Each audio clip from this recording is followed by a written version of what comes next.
أعوذ بالله من الشيطان الرجيم بسم الله الرحمن الرحيم.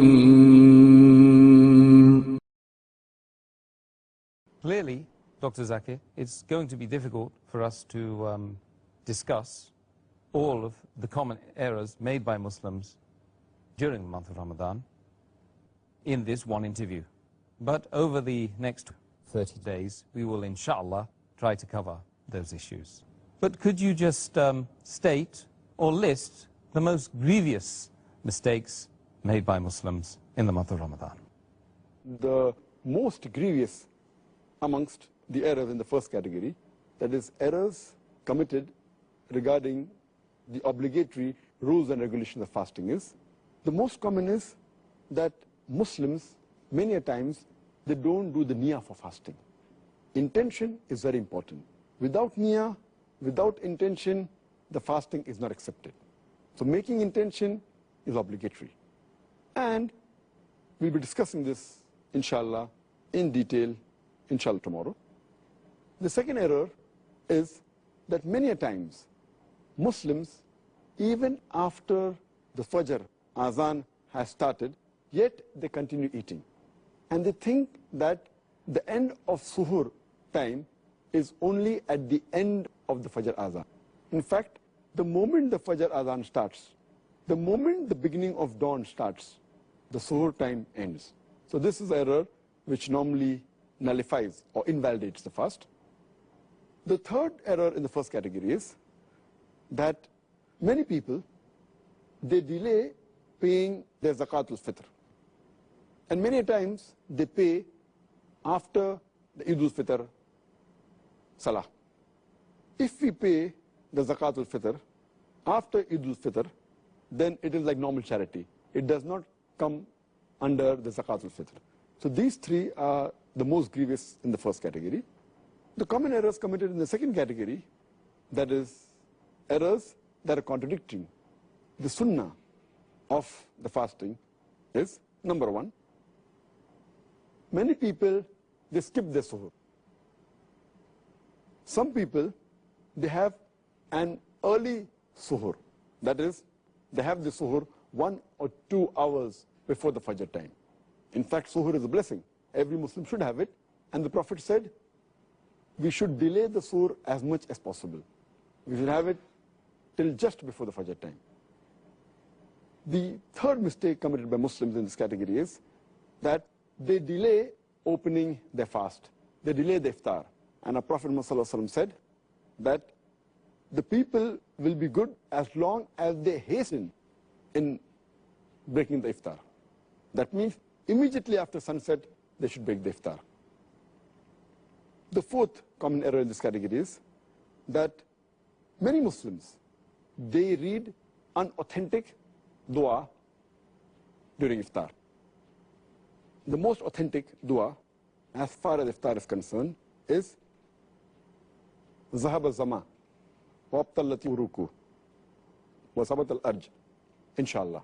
Which means that my thirst is quenched, the veins are moistened, and the ajr is near, inshallah, God willing.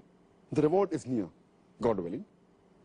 And some people, when they read this dua for breaking the fast, they say it before breaking the fast. Before they put their date in the mouth, they say this, and it is contrary to the meaning. The meaning says that my thirst has been quenched. Zahaba zama, wabtallati uruku. My thirst has been quenched, and the veins have been moistened. Your thirst cannot be quenched before breaking the fast. So normally it should be said after you eat the khujur, after you have water and you're satisfied, maybe after some minutes, after you break the fast, then you can read this dua. Zahaba zama, wa abtalati uruku, wa sabat al-ajr, inshallah. Which means, my thirst has been quenched. The veins have been moistened. The reward is near, inshallah, God willing. The sixth common error made by Muslims in this category is that many Muslims, they eat excessively during iftar. And many of them even eat throughout the night. The seventh common error is that many of them, they are negligent as far as Tarawih is concerned. Because Tarawih is not a fard, they think there is no problem if a Muslim misses Tarawih. Though Tarawih is not a fard, it's a very important sunnah. And a Muslim who misses Tarawih is missing a great deal of reward. And many Muslims who perform Tarawih, they read Tarawih very fast, 10 miles per hour. They try and finish it in a short time, and they defeat the purpose. In fact, you should read with a moderate pace so that people understand and they grasp the message of Allah subhanahu wa ta'ala. The ninth common error is that those who go for itikaf in the mosque, many of them, they socialize during itikaf, as though it's a time to meet people and friends, which is totally contrary to the sunnah. The 10th common error is that many of the Muslims think that the Laylatul Qadr is on the 27th night of Ramadan. And they only worship Allah subhanahu wa ta'ala on this night. In fact, the beloved Prophet Muhammad said, search for the Laylatul Qadr in the odd nights of the last 10 days, the last Ashra, the 10 days. Therefore, Laylatul Qadr can fall either on the 21st night, or 23rd, or 25th, or 27th, or 29th. So this is one of the common errors made by Muslims. The 11th common error is that they spend their time during Ramadan in unproductive work, rather than spending in zikr and worshipping Allah subhanahu wa ta'ala.